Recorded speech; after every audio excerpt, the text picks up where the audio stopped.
강연을 잊지 못했는데요. 오늘 27번째 시간입니다. 마태복음 27장 1절에서 49절을 우리가 살펴보게 될 것인데요. 우리 예수님께서 불의한 재판을 당하시는 내용을 우리가 봅니다. 오늘 살펴볼 27장은 예수님의 지상 생애 중에 마지막 때를 기록을 하고 있습니다. 이제 한 절씩보다도 좀 또 오늘도 한 테마별로 몰아서 말씀을 전하도록 하겠습니다. 1절부터 10절은 예수님을 배반한 가룟 유다에 관한 기사죠. 우리가 좀 전에 읽었습니다만은 이 내용의 말씀들로부터 우리가 특히 이 사복음서를 같이 비교해서 봐야 됩니다. 27장만 이렇게 기록된 게 아니라 누가복음 23장과 또 요한복음 18장, 19장을 같이 보시면 이해를 더 쉽게 할 수가 있습니다. 왜 그러냐면 자세히 또 기록한 내용도 있기 때문에 그렇습니다. 물론 그렇다고 해서 지금 일일이 다 찾아볼 수는 없지만 집에 가셔서 누가복음 23장, 요한복음 18, 19장을 같이 읽으면 좋을 것 같습니다. 1절, 2절은 보면은 예수 그리스도에 대한 재판이 불의한 재판임을 말씀을 해주고 있는 거죠. 그러한 내용이 간단하게 잡혀가서 빌라도 앞에 서 있게 되는 것을 이제 설명을 해주고 있는 내용이 이제 1, 2절에 기록을 하고 있습니다. 그리고 이들은 재판을 이제 해야 되는데 유죄와 무죄를 결정하는 재판이 아니었단 말입니다. 이미 사형이란 형을 정해두고서 재판을 하고 있는 그런 모습을 우리가 보게 되어지죠. 3절, 4절에서 보면은 이제 가룟 유다에 대해서 쭉 10절까지 나오고 있습니다. 가룟 유다는 죄를 뉘우친 것으로 기록되어져 있습니다.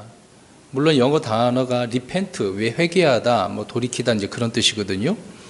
이제 여기서 우리가 주의해야 될 점을 보면, 그러면 가룟 유다도 회개했구나 그렇게 생각을 합니다. 그렇지 않습니다.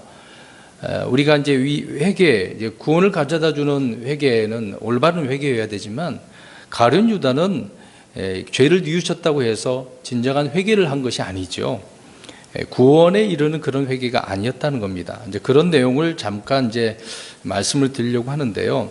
먼저 성경에서 이제 이 뜻을 돌이키다라고 하는 말로 번역을 우리가 또 한 부분이 있거든요.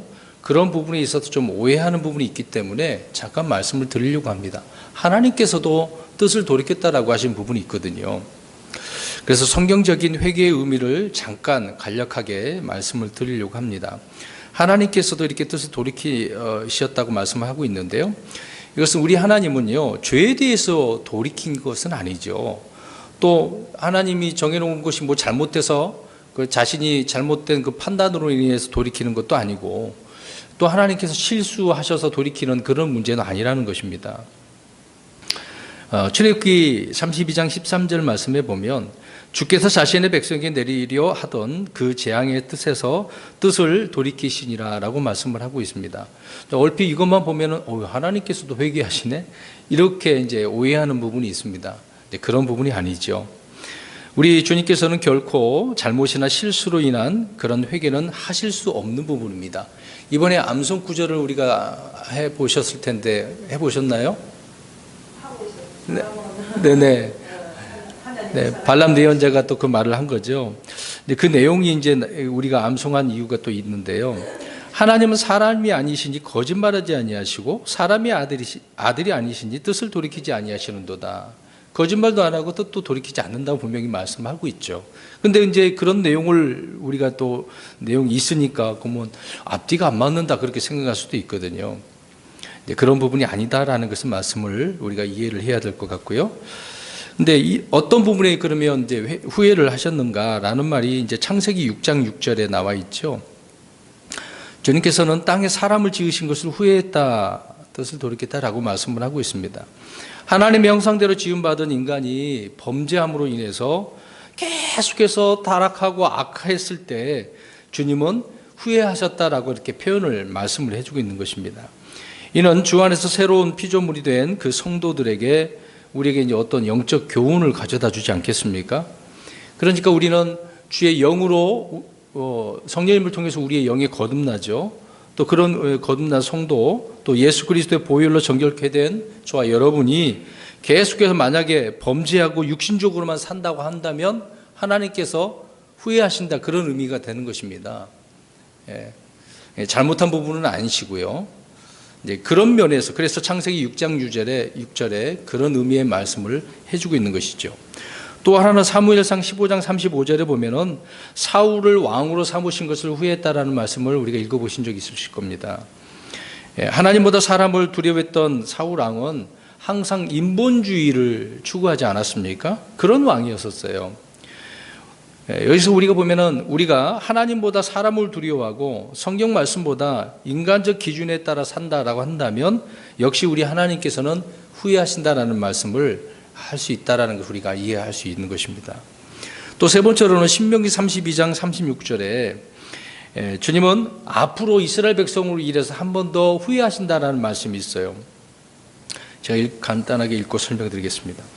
이는 주께서 자신의 백성을 심판하시며 그들의 권능이 떠나가고 갇힌 자나 남은 자가 없음을 보시고 자신의 종들로 인하여 뜻을 돌이키실 것이기 때문이라.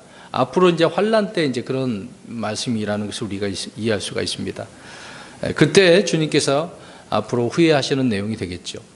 이런 예수 그리스도의 종으로 자처하는 우리를 돌아보게 하는 말씀이라는 것을 우리가 생각해 볼 수가 있는데요. 물론 우리 하나님께서는 저와 여러분을 부르시고 또 여러 가지 선물도 주시고 구원하신 사실에 대해서는 절대 이제 후회하지 않죠. 근데 이런 죄악된 부분에 있어서 그렇게 성경은 말씀을 하고 있다라는 것입니다. 그래서 우리는 구약에서 주님이 후회하신 이런 예를 통해서 영적인 교훈을 삼아서 본으로 삼아야 된다, 그 얘기입니다. 그런데 오늘 본문의 가룟 유다 이 회개는 하나님의 뜻대로 하는 그런 근심이 아니라는 거죠. 세상의 근심이었다는 겁니다. 생각해 보세요. 자, 지금 돈을 바꿔서 예수님을 팔아버렸잖아요. 밀고를 한 사람이었습니다. 그것에 대해서 자기 뜻이 이루어지지 않은 그런 세상의 근심을 말하고 있는 것이라는 것입니다. 고린도후서 7장 10절에는 하나님의 뜻대로 하는 것이면 회개를 이루어 다시 돌이킬 수 없는 구원에 이르게 하거니와 세상의 근심은 사망을 이루느니라. 자, 이 말씀 그대로 가룟 유다는 세상의 근심으로 인해서 사망을 이루게 된 것이죠. 진정한 회개를 이루는, 구원을 가져다주는 그런 회개가 아니었다, 근심이 아니었다는 것입니다. 또 이와 이제 대조해서 우리가 살펴볼 사람이 있는데 베드로를 우리가 보면 알죠. 저 여러분 물론 다 알다시피 베드로가 몇 번이나 주님을 부인합니까? 3번이나.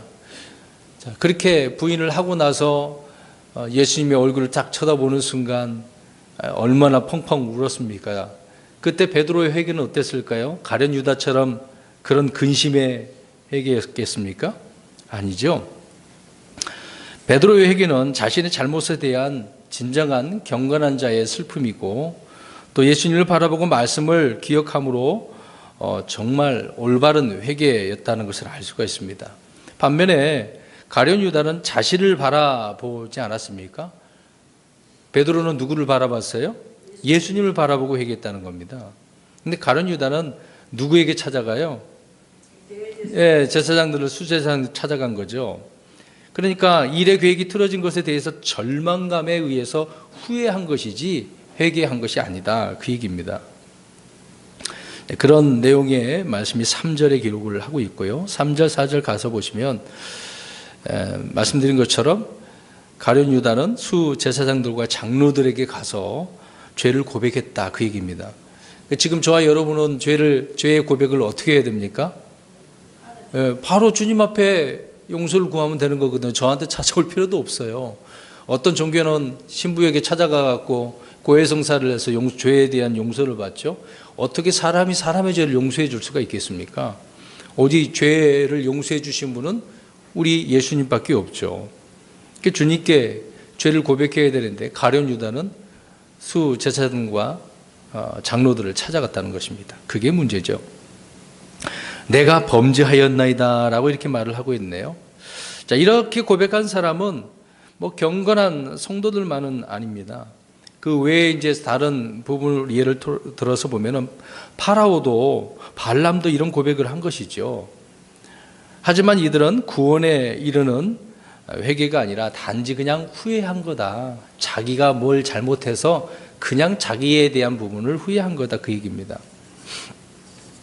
물론 다윗도 올바른 회개를 하고 있고 탕자도 그렇죠. 돌아온 탕자도 진정으로 자신의 그 잘못을 회개하고 아버지 품으로 돌아가게 되지 않겠습니까?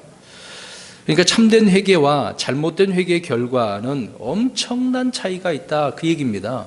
오늘 가룟 유다를 통해서 우리는 진정한 회개가 무엇인지를 살펴보아야 되는 거죠. 대충 얼렁뚱땅 하나님은 궁일이 많으시니까 그런 식으로 우리가 하나님을 조롱해서는 아니 될 것입니다.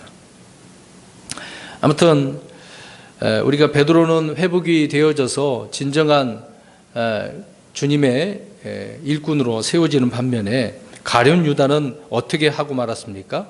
오늘 내용에 보면 그렇죠. 결과가 다른 거예요. 제대로 된 회개가 아니니까 이런 결과가 오게 되어진다는 겁니다. 주님 앞에서 신실하게 자기의 문제를 내려놓고 죄를 고백한 자들은 그런 가룟 유다처럼 끝이 그렇게 되지는 않겠죠. 오히려 더 힘을 내서 주님의 뜻이 무엇인가를 살펴보고 그 뜻에 합당히 살아가려고 애를 쓰지 않겠습니까? 그것이 진정한 회개인 것이다 라는 것입니다. 자, 아무튼 죄가 전혀 없으시고 하나님의 의이신 예수 그리스도를 배반한 그런 사람들은요, 그런 호는 그가 마귀라 할지라도 죽음 외에는 달리 갈 곳이 없는 거죠. 그래서 가룟 유다는 목을 매달아 죽었는데 그의 몸은 밭에 떨어져서 어떻게 됐습니까? 창자가 터져가지고 죽은 거죠. 그리고 자신의 초소인 저 끝이 없는 구덩이로 가게 되어집니다. 지옥으로 간 게 아니라 자기 초소라고 하는 끝이 없는 구덩이를 가게 되는 거죠. 나중에 계시록에 나와 있는 것처럼 땅에서 다시 올라오게 될 것입니다. 계시록 17장 8절에 그 말씀이 있죠. 아무튼 4절 말씀을 보시기 바랍니다. 내가 무지한 피를 흘려 배반하여 넘기고 범죄하였나이다 라고 이렇게 고백을 했는데 그 말 그대로 사실 이것은 맞는 말이죠. 정확한 고백이었던 것입니다. 물론 이런 내용을 보면 성령님께서 이런 거에 대한 부분을 피에 대한 증언자로서 말씀을 하고 이런 내용들이 많이 있는 것입니다. 그러니까 이런 피에 대해서 우리가 생각을 해보면 우리 예수님의 그 피는 무슨 피였다고 합니까? 혹시 우리가 많이 살펴봤었는데 혹시 기억나신 분 없나요? 누구의 피입니까? 그냥 사람의 피가 아니라 하나님 자신의 피였다고 말씀을 하고 있죠. 이제 이런 부분을 왜 이렇게 우리가 언급하고 넘어가냐면 이런 구절에 나와서 어떤 사람들은요, 가룟 유다가 설마 지옥에 안 갔다는 사람도 있고요. 그렇게 표현합니다. 자기 초소를 안 갔다라고 하는 사람도 있고, 가룟 유다가 잘못한 것을 오히려 더 좋게 표현해 주는 부분이 많이 있습니다. 그런 내용들을 굳이 다 말씀드리진 않겠습니다만은 아무튼 말씀을 그대로 믿지 않는 사람들은 어떻게 해서든지 인본주의 생각으로 성경을 해석하려고 하는 그런 부분이 있기 때문에 잠시 그 말씀을 드린 것입니다. 우리 성령님께서는 분명히 알죠. 요한복음 12장 6절에 가룟 유다는 어떠한 사람이었다고 이야기합니까? 그런 내용이 아니고 12장 6절에 보면은 도둑이다라고 이야기하고 있습니다. 그냥 자기가 이제 견물생심이라고 돈을 보면 가지고 싶은 마음이 가룟 유다에게는 많이 있었던 것 같아요. 그래서 가난한 자들을 염려한 것이 아니고 돈을 이제 가방을 들고 있었기 때문에 도둑이었다, 이제 그런 표현을 하고 있습니다. 그런 가룟 유다, 오늘 가룟 유다는 진정한 회개를 하지 않은 그냥 인간의 그 세상의 근심을 가지고 후회한 자였다라는 것을 우리가 8절까지 살펴보았습니다. 근데 문제는 9절 10절 말씀해 보십시오. 지금 예레미야를 통하여 어떻게 했다고 이야기합니까? 말씀한 것이 성취됐다라고 이야기합니다. 이것을 이제 또 꼬집어요. 거기다가 기록을 해 놓으셨으면 좋을 것 같기도 하고요. 근데 이 내용의 9절 10절 말씀이 예레미야에 나올까요, 안 나올까요? 이거 이제 여기 함정입니다. 자, 보세요. 예레미야에서는 이 구절이 안 나와요. 스가랴서에 나오거든요. 12장에. 근데 스가랴서 7장 7절 말씀으로 볼 때 거기 가서 펴서 보시기 바랍니다. 스가랴서. 그러니까 예레미야가 대언을 했어요. 그런데 그것을 예레미야서에 기록은 안 했지만 스가랴 대언자가 기록을 한 것이죠. 자, 스가랴서 7장 7절을 한번 보십시오. 성경을 잘 안 보면 그런 문제가 생깁니다. 자, 읽어봅니다. 7장 7절 시작. 예루살렘과 거주하며 형통하게 지낼 때에 또 남쪽과 평화에도 사람들이 거주할 때 주가 이전의 대언자들을 통해 외친 그 말씀들을 너희가 들어야 하지 아니하겠느냐 하시니, 여기 이 구절, 주가 이전의 대언자들을 통해 외친 그 말씀들을, 외친 말씀들은 어떤 대언자는 자기가 말한 것을 기록하지 않은 부분이 있거든요. 근데 이런 부분을 스가랴서에서 12장에 그 말씀이 기록되어져 있습니다. 자, 이런 것으로 볼 때 예레미야가 비록 기록하지 않았을지라도 말했다는 것은 우리가 알 수가 있어요.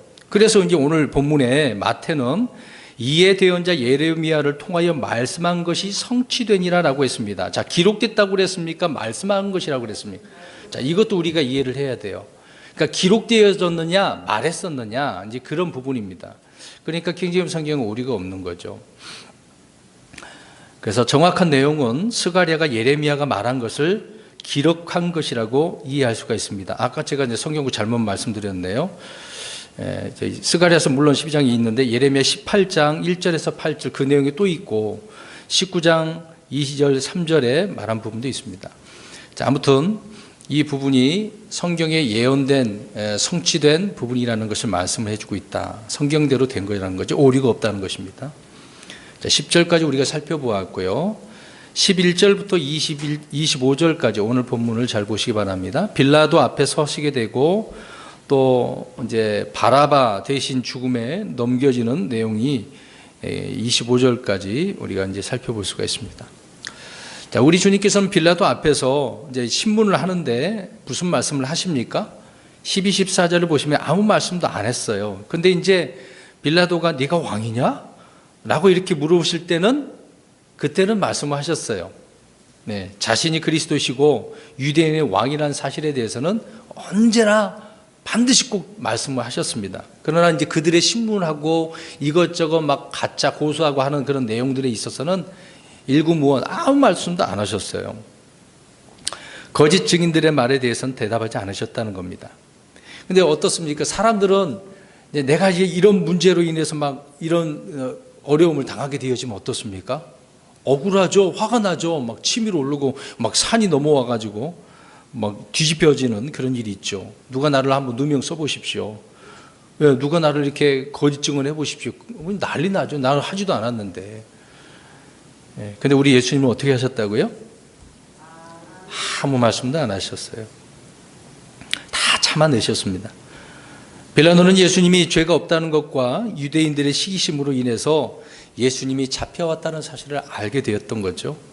그래서 명절 때 죄수 한 명을 사면해주는 그런 관례가 있었기 때문에 풀어주고자 했었습니다. 15절에 17절에 나오죠.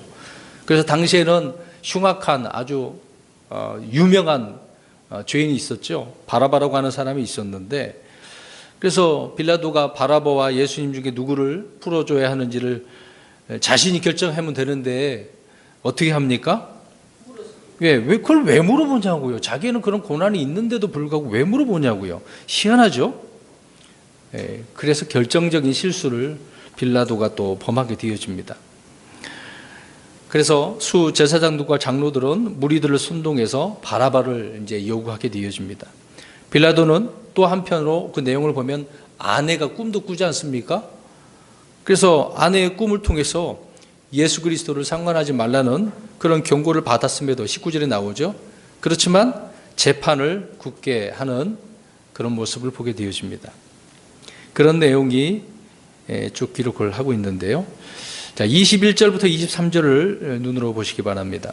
21절부터 23절. 자, 그래서 빌라도가 세 번의 질문을 던지죠. 빌라도는 자신의 주관이나 어떤 객관적인 증거를 가지고 법대로 이제 판단을 해야 되는 거 아니겠습니까? 그런데 누구의 뜻을 따르고 있습니까? 내용을 잘 보시면 유대인들의 말에 민중의 뜻을 따르고 있습니다. 이게 전형적인 정치인이죠. 오늘날 우리 대한민국만 봐도 알 수 있지 않습니까? 국민이 막 댓글 달고 난리 치면은 피켓 들고 나가면 어떻습니까? 그제서야 말을 또 어떻게 합니까? 자기가 했던 말도 번복하죠. 이번에 5.18 광주 사태 어느 당에서는 뭐라고 했더니 또 들고 일어서니까 사과하고 어쩌고 저쩌고. 이게 정치인의 모습이거든요. 만약 빌라도 자신이 판결하기 너무 어려운 재판이라고 한다면 자기가 못하면 그 위로 상위의 재판으로 옮겨야 되는 거 아니겠습니까? 우리 지금 현재 법들이 그렇잖아요. 일반 지역에서 안 되면 그 위로 올리고 계속해서 올리지 않습니까? 대법원까지 가는 거죠. 근데 그렇게 하지 않았습니다. 그래서 3번이나 유대인들에게 물어보죠. 그러나 한 번도 자신이 원하는 대답을 얻습니까? 못 얻습니까? 지금 풀어주려고 물어보긴 하는데 자기가 원하는 대답을 못 얻죠. 그 질문을 한번 보겠습니다. 21절에 총독이 그들에게 이르되 너희는 내가 이 둘 중에 누구를 너희에게 놓아주기를 원하느냐 하니 그들이 이르되 바라바로소이다 하거늘. 사실 빌라도는 이 질문을 할 필요가 있어요, 없어요? 없습니다. 근데 지금 하고 있어요. 자기가 총독이니까 사면해 줄 수도 있는데도 불구하고 못하고 있는 거죠. 빌라도는 하나님이 자신에게 주신 그 권한을 사용하지 못하고 있는 거죠. 원래 요한복음 19장 10절 보면은 자기가 그런 권한도 있다고 말합니다. 너를 십자가에 못 박을 권한도 있고 놓아줄 권한도 있다고 예수님에게 말하는 그런 내용이 있죠. 그렇게 말해놓고서는 지금 민중들 앞에서는, 유대인들 앞에서는 힘을 잃고 만 거죠. 왜 그러냐면 유대인들이 협박을 합니다. 자기들 말 안 들어주면 가이사의 충신이 아니다라고. 참 그런 말에 넘어가죠. 오늘날 정치인들이 다 그러지 않습니까? 표 때문에 표 하나 놓칠까 봐 사람들이 원하는 대로 법을 다 바꿔버리는 거죠. 제대로 된 법을 집행할 수 있겠습니까? 이것이요. 오늘날 통치자들은 하나님이 주신 권세를 제대로 이렇게 사용하지 못하고 오히려 악을 행하는 데 사용함으로써 스스로 저주와 심판을 자초하는 경우가 있다는 겁니다. 바로 빌라도가 그러한 사람이었던 거죠. 그래서 빌라도는 사람들을 무서워했기 때문에 이렇게 한 것이라는 것을 알 수가 있습니다. 두 번째 22절을 보십시오. 빌라도가 그들에게 이르되 그러면 그리스도라 하는 예수는 내가 어떻게 하랴 하니 그들이 다 그에게 이르되 그를 십자가에 못 박으소서. 자, 이건 역시 또 질문할 필요가 있습니까? 없습니다. 내가 어떻게 하랴? 할 필요가 무엇이 있겠어요? 사람들에게 물을 것이 아니죠. 만약에 양심이 있으면 자기 양심에게 묻든지 아니면 하나님께 물어보든지. 그래서 법에 따라서 판단을 해야 되는데 그렇지 않았다는 겁니다. 그러니까 오늘날 누구 하나 잘못하면 마녀 사장한다고 하잖아요. 여론재판. 그래서 청와대에다가 글 하나 딱 누가 올리면 그게 50만 건 돼야 그걸 조사한다고 하지 않습니까? 그렇지 20만인가요? 30만인가 좀 다르네요. 아무튼 많은 사람들이 거기 글을 같이 동조를 해줘야 조사를 한다라고 합니다. 이게 새로운 신문고 역할을 하고 있긴 하는데 그게 여론조판이 될 수 있다는 것을 생각 못하는 사람들이 많아요. 물론 정말 내가 피해를 본 사람들에게는 이득이 될 수도 있지만 그렇지 않은데도 불구하고 무조건 마녀 사장이 될 수가 있거든요. 그래서 잘못도 안 했는데 잘못했다는 것까지 그냥 뒤집어 씌어서 죄가 되는 경우가 많습니다. 아무튼 빌라도의 질문에 유대인들은 한 목소리로 십자가에 못 박으라고 외치고 있죠. 근데 이들은 저번에 우리 요한복음 강의를 통해서 알 수 있습니다만은 예전에 예수님께서 예루살렘으로 입성하실 때 어떻게 했습니까? 그렇죠. 그 무리들이라는 거예요. 그렇게 외쳤던 무리들이 지금 예수님을 어떻게 하라고 합니까? 못 박으라고. 정말 못된 사람들이죠. 세 번째 질문을 보십시오. 23절에 총독이 이르되 무슨 까닭이냐? 이제 못 박으라고 하니까 그가 무슨 악한 일을 하였느냐 하거늘 그들이 더욱 소리를 지르며 이르되 그를 십자가에 못 박으소서 하니라. 참 이게 다시 물었는데도 불구하고 제목도 무엇이냐 물어봤는데 무조건 십자가에 못 박으러 가니까 참 어떻게 할 수가 없네요. 아무튼 뭐 이런 내용을 보면은 빌라도는 나름대로 예수님을 놓아주려고 애를 쓰긴 썼어요. 근데 잘못된 질문으로 오히려 재판을 굽게 한 것이죠. 그럴 필요 없이 자기가 바라바 대신 예수님을 놓아주면 끝나는 것이었는데 참 희한합니다. 그래서 아무튼 유대인들은 빌라도를 계속해서 큰 소리 지르면서 압박을 하죠. 참 만약에 이 사람을 예수님을 놓아주면 카이사르의 친구가 아니다. 근데 나중에 둘이 어떻게 합니까? 예수님을 죽이는데 하나가 원수였는데 친구가 됐다고 하는 그런 말씀도 있잖아요. 이게 정치인이거든요. 지금은 친구였는데 나중에 뜻이 다르면 죽이는 거예요. 관포지교가 그거잖아요. 관포지교 뭔지 아시죠? 둘이.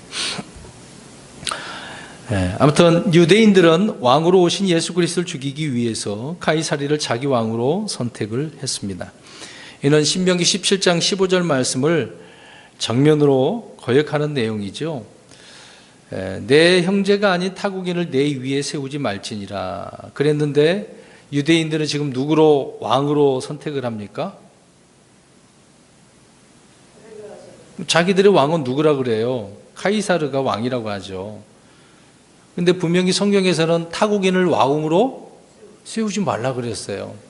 이들은 율법대로 하는 것이 하나도 없었어요. 어떻게 보면은 모든 것이 겉으로는 율법적으로 행하는 것처럼 보이지만 실질적으로 들어가서 보면은 다 율법을 어기는 그런 내용이 말씀드리죠. 그들의 행위가 그렇다는 것입니다.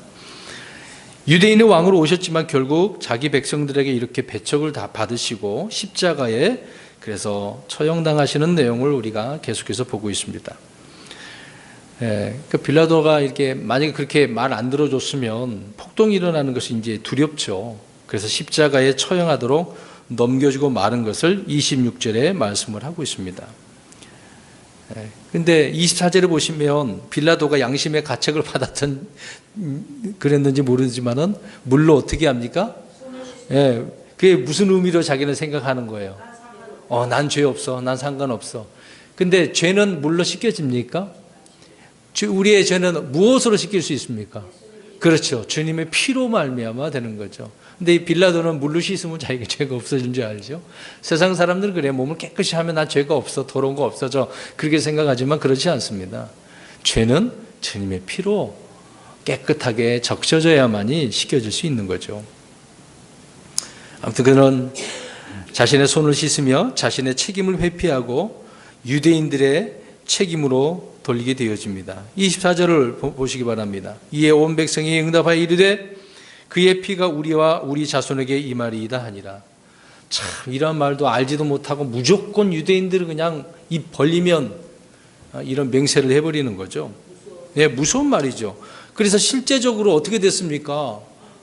역사적으로 보면 AD 서기 이제 주후 70년이죠. 로마 티토 장군에 의해서 완전히 예루살렘이 황폐하게 되지 않습니까? 그리고 또 지금 뿔뿔이 흩어져 있는 것이고 또 역사적으로 히틀러에 의해서 얼마나 유대인들이 죽었습니까? 600만 명이 넘게 죽은 거죠. 그리고 또 환란 때가 기다리고 있기 때문에 그들은 그에 대한 책임을 분명히 당하게 될 것입니다. 그래서 대환란 때까지 끊임없이 그들은 피를 흘려야 돼요. 그래서 세상에서 미움을 받을 수밖에 없는 겁니다. 지금 유대인들은 온 세상이 다 미워하잖아요.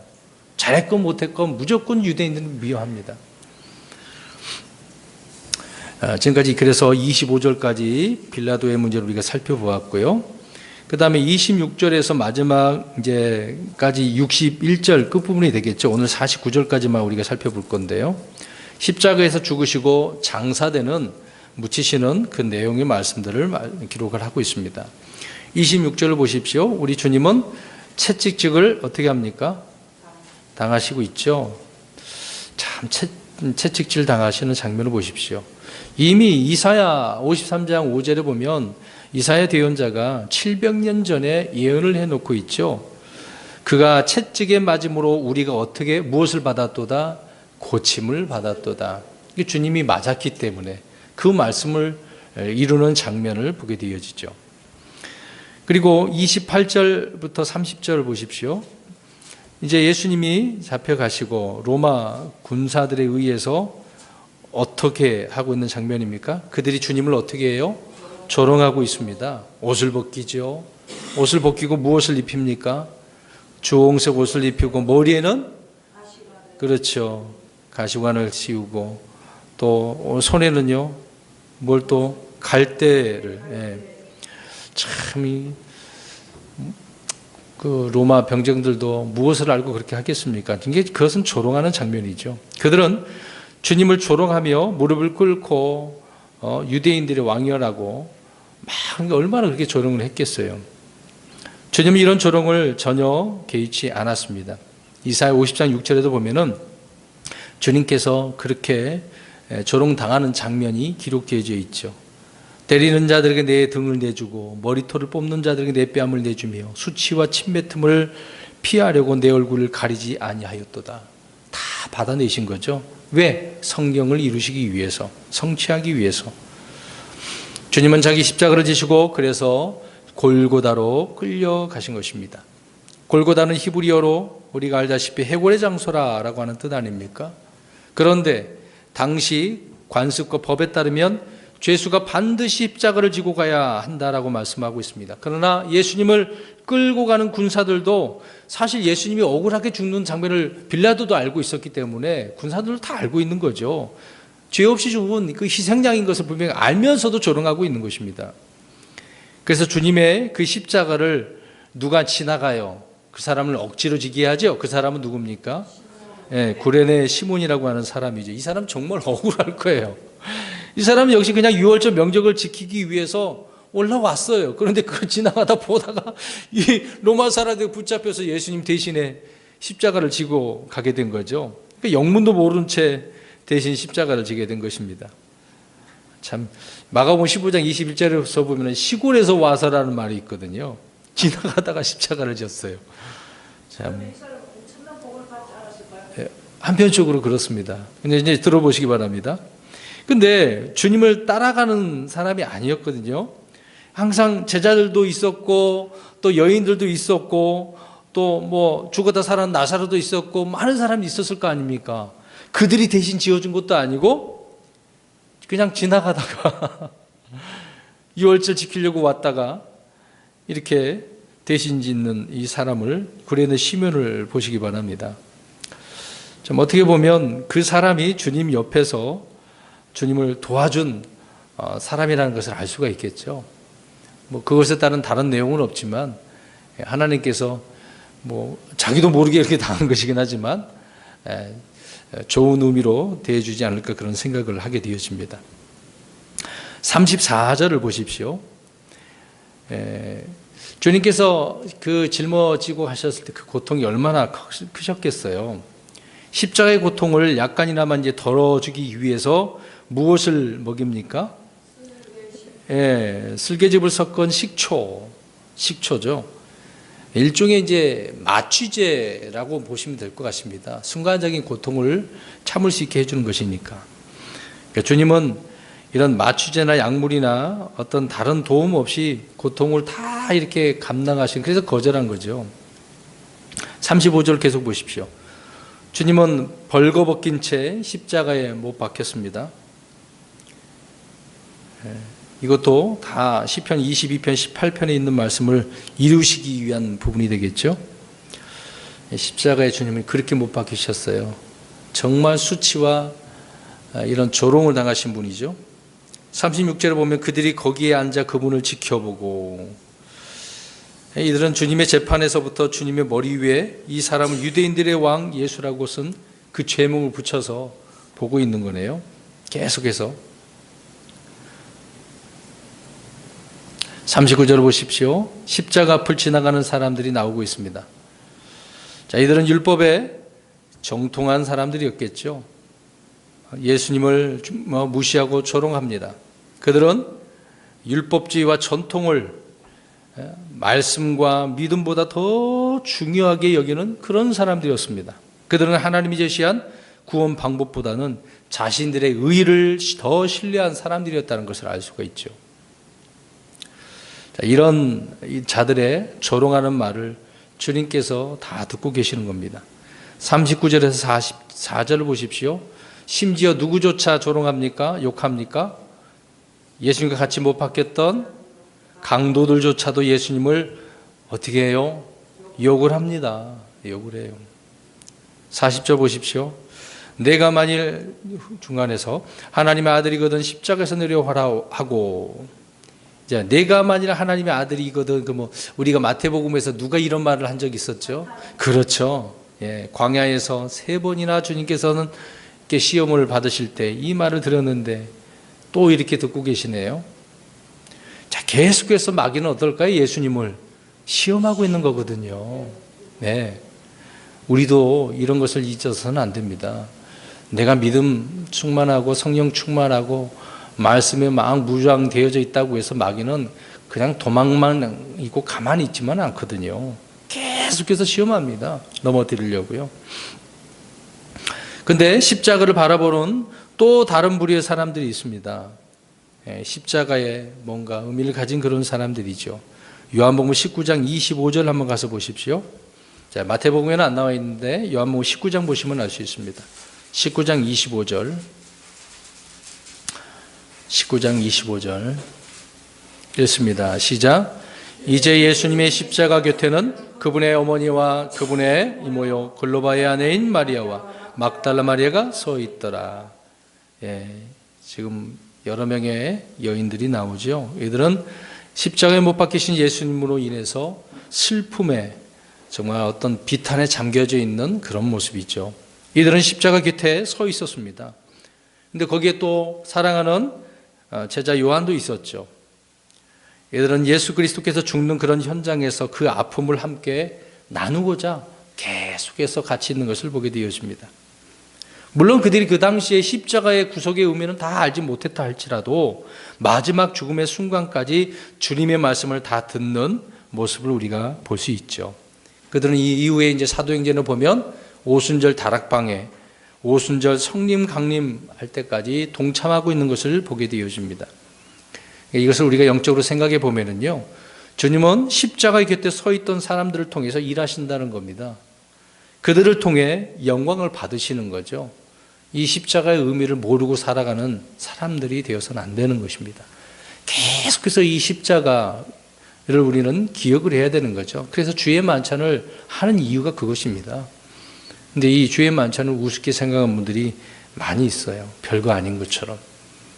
우리는 정말 그 십자가의 은혜를 잊어서는 안 됩니다. 거기에 또 어떤 사람들이 있었냐면 54절에 보십시오. 이건 다음 주에 살펴볼 건데요. 이제 누가? 백부장이 있네요. 백부장도 있었습니다.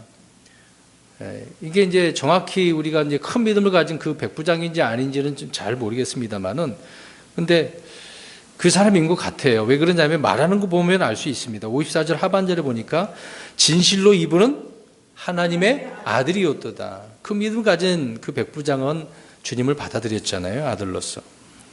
그렇게 고백하는 것을 통해서 알 수가 있습니다.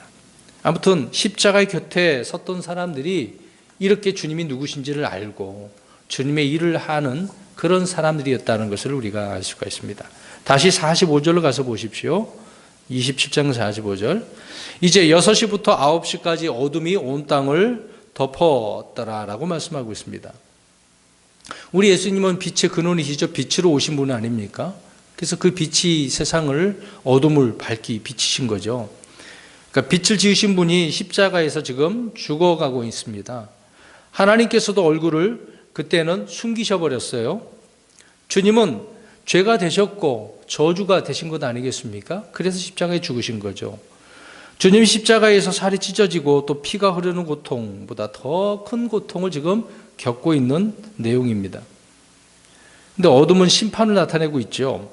예수님이 이 말씀을 하실 때 그때부터 3시간은 죄에 대한 하나님의 진노가, 하나님의 진노는, 이 진노는 좀 다른 진노죠. 온전히 예수 그리스도에게 임하시는 그때란 말이죠.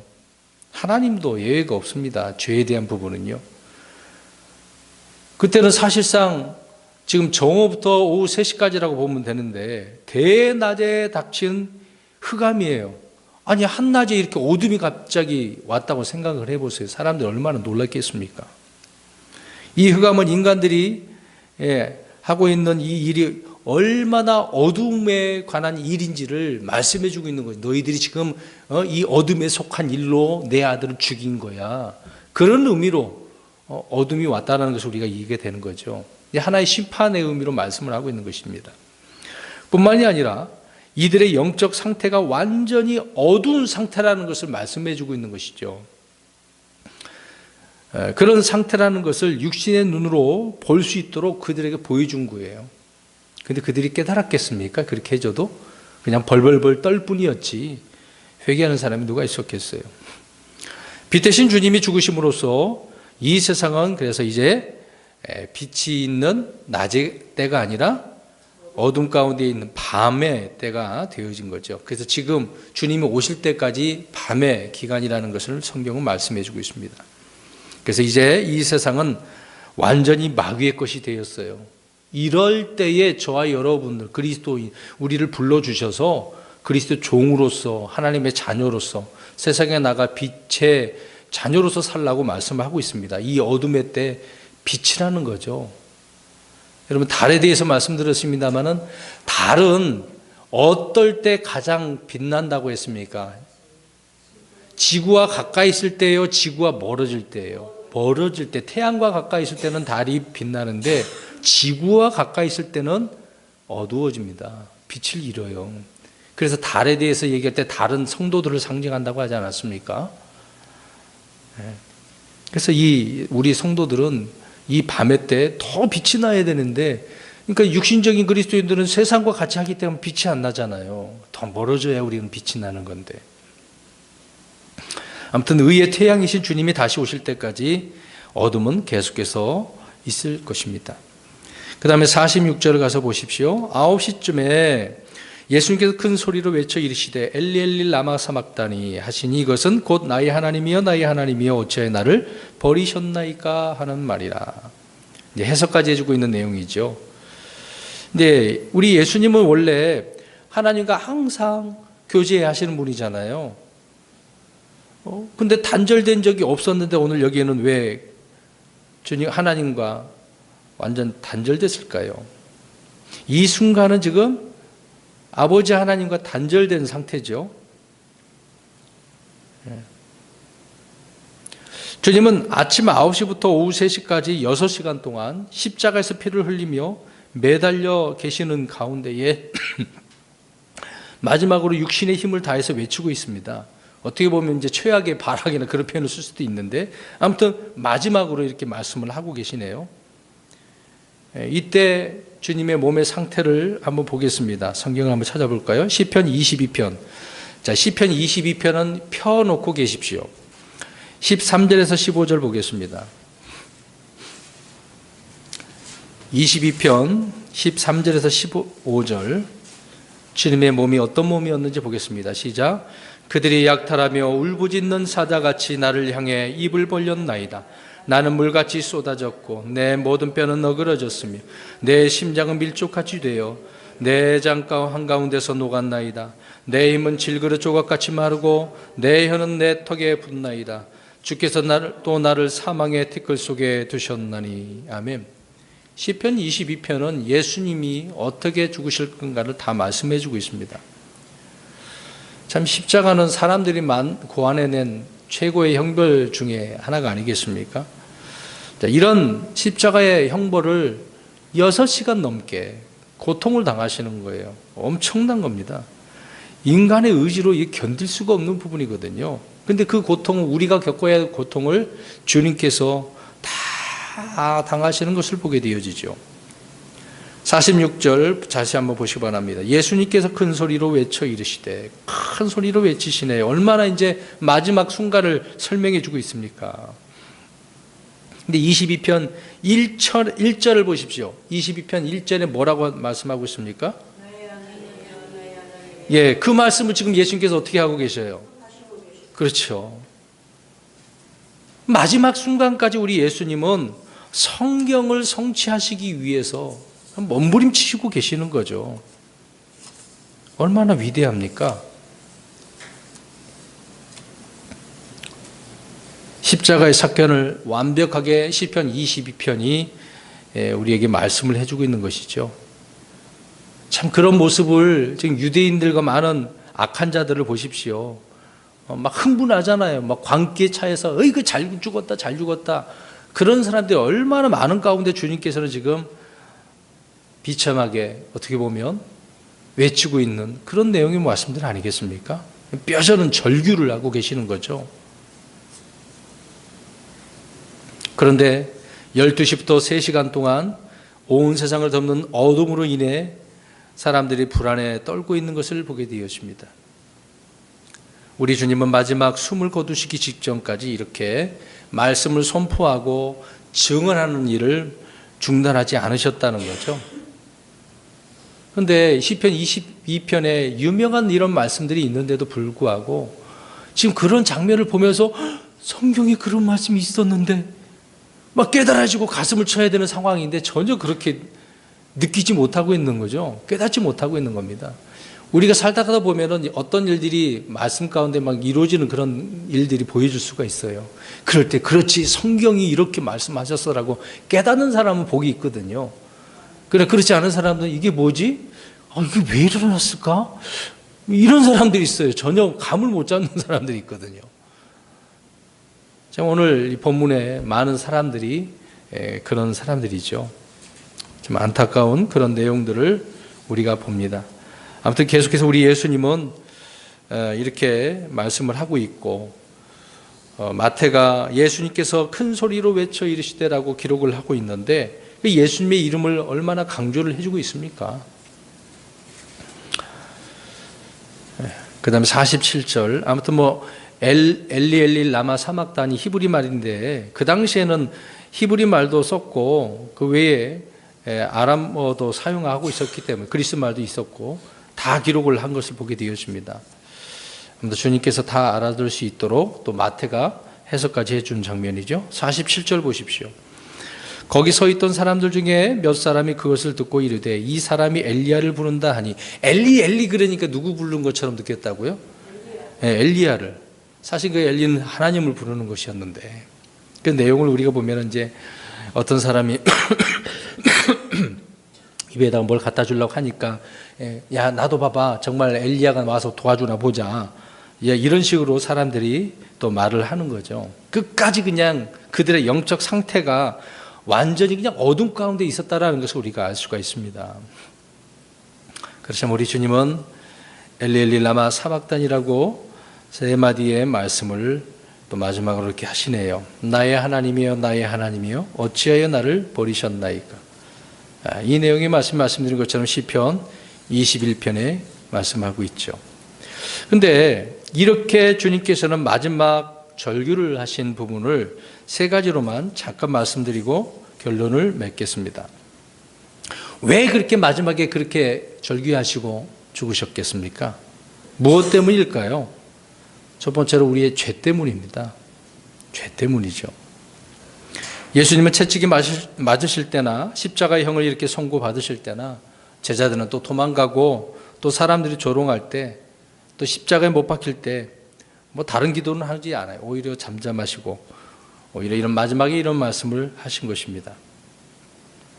이것은 오직 죄만이 하나님의 버림을 받는 원인이다라는 것을 말해주고 있습니다. 죄는 하나님께 어떻게 된다고요? 버림받는 거예요. 그 사실을 지금 주님께서 마지막으로 우리에게 보여주시고 있는 거죠. 그 죄가 얼마나 무서운 줄을 우리가 알아야 됩니다. 하나님께 버림받는 마지막 순간이에요. 이 죄 때문이란 말이에요. 자, 비록 아들이실지라도 죄를 지고 있을 때 하나님께 이렇게 버림받아야 함을 말씀해 주셨던 거죠.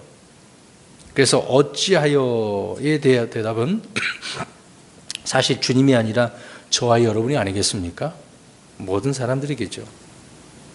죄의 결과가 정말 무서운 것이다. 그 얘기입니다. 그래서 고린도후서 5장 21절에 그분을 우리를 위하여 죄가 되게 하신 것은 우리가 그분 안에서 하나님의 의가 되게 하려 하십니다. 주님의 그 의를 이루시기 위해서 이렇게 하신 것을 보게 되었습니다. 그 다음에 두 번째로는 그런 주님의 절규는 하나님의 진노의 표현이죠. 나의 하나님이여 나의 하나님 어찌하여 나를 버리셨나이까. 이 절규, 이 울부짖음은 하나님의 진노의 표현이었다, 그 얘기입니다. 그 다음에 세 번째로 시간 관계상 마지막으로 말씀드립니다. 시편 40편 7절 8절 말씀만 또 보겠습니다. 이게 한 절만 마지막으로 읽겠습니다.